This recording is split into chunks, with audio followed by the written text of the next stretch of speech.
Ürək ağrısı varsa, bu mütləq ürək xəstəliyidir.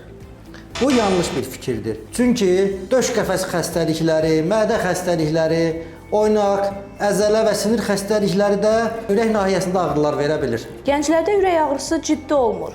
Bu da yanlışdır. Gənclərdə son zamanlar ürək xəstəlikləri riski xeyli artıb. Xüsusən də zərərli vərdişlər, siqaret, içkilər, enerji içkiləri, narkotik bu riski daha da artırır. Ürək ağrısı yalnız sol tərəfdə olur. Bu da müəyyən qədər düz olmaqla bərabər içində yanlış fikirlər var. Ağrısız ola bilər, hətta bəzən ayağa vura bilən ürək ağrıları, bəzən də sağ tərəfə vura bilən ürək ağrıları müşahidə olunmuşdur. Ağrı qısa çəkdisə təhlükəli deyil. Bu da bir yanlış fikirdir. Çünki son vaxtki bizə müraciətlərdən biz görürük ki, bəzən qısa müddətli ürək ağrıları da ürək xəstəlikləri ilə bağlı ola bilər. Sadəcə yaşlı insanlar risk altındadır.